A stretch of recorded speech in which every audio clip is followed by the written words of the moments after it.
داعی کی صفت اعتماد۔ دعوتی کام میں مامورین کو اپنے امیر و قائد کی قابلیت اور ان کے خلوص کے بارے میں پورا اطمینان ہو، ایسا اطمینان جو محبت، بھروسہ، احترام اور اطاعت پیدا کرتا ہے۔ اللہ تعالیٰ کا فرمان ہے فَلَا وَرَبِّكَ لَا يُؤْمِنُونَ حَتَّى يُحَكِّمُوكَ فِي مَا شَجَرَ بَيْنَهُمْ ثُمَّ لَا يَجِدُونَ فِي أَنفُسِهِمْ حَرَجًا مِّمَّا قَضَيْتَ وَيُسَلِّمُوا تَسْلِيمًا۔ سورۃ النساء۔ ترجمہ: تیرے رب کی قسم، یہ لوگ اس وقت تک مومن نہیں ہو سکتے جب تک اپنے اختلافات ختم کرنے کے لیے تجھے حکم فیصل نہ بنائے، پھر تو جو فیصلہ کر دے اس کو اسی طرح تسلیم کر لے کہ اس کے خلاف ذرہ برابر میل کدورت اس کے دلوں میں نہ آئے۔ فائدہ: یاد رکھیے، امارت دعوت کا ایک جز ہے۔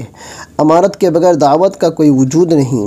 امیر و مامورین کے باہمی اعتماد ہی سے جماعت کا نظام مضبوط ہوتا ہے اور اس سے اپنے مقصد میں کامیابی حاصل ہوتی ہے، اور دعوتی محنت صرف اعتماد ہی سے مشکلات کی ان گھاٹیوں کو عبور کر سکتی ہیں جو داعیوں کی راہ میں آتی رہتی ہیں۔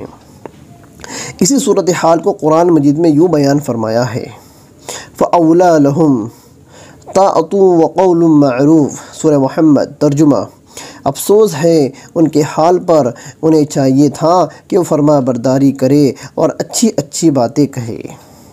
فائدہ: پس ہمیں اپنے نظام دعوت کو بہتر بنانے کے لیے دلی طور پر اطاعت امیر پر عہد کرنے کی ضرورت ہے۔ دعوتی اجتماعی محنت کی کامیابی کے لیے قیادت و امارت پر اعتماد ہی سب کچھ ہے، اور ہر تبلیغ والے کو اعتماد کا مفہوم سمجھنے کے لیے اپنے آپ سے یہ سوالات کرنے چاہیے۔ نمبر 1، کیا میں واقعی داعی اللہ بن کر جینا چاہتا ہوں؟ نمبر 2، کیا میری یہ ساری تگ و دو، محنت و قربانی و اطاعت محض اللہ کے لیے ہے؟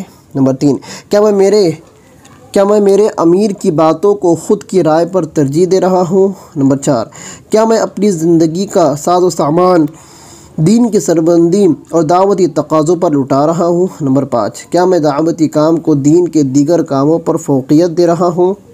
نمبر 6، اگر ان سارے سوالات کے جوابات مثبت پیرائے میں ہو تو پھر اسی عزائم و ایمان کو برقرار رکھنے کے لیے بیعت کا نظام ہے، اور اس بیعت کی وجہ سے مذکورہ بالا تمام باتیں ہم پر لاگو ہو جاتی ہیں۔ دعوت کا لب لباب۔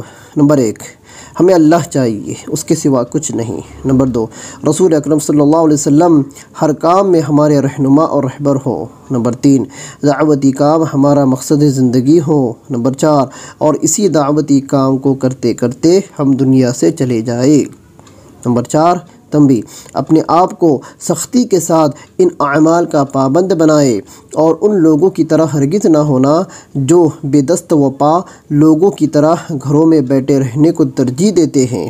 ایسے لوگوں کی قسمت میں صرف لمبی امیدیں اور نیک تمنائیں بھری رہتی ہے۔ حضور اکرم صلی اللہ علیہ وسلم محنت و مشقت و استقلال کے پہاڑ تھے۔ اللہ تعالی ہماری کاوشوں کو قبول فرمائے اور ہر طرح کی رکاوٹوں کا صفایا فرمائے اور انسانوں کی عمومی ہدایت کے فیصلے فرمائے۔ آمین یا رب العالمین۔ السلام علیکم ورحمۃ اللہ وبرکاتہ۔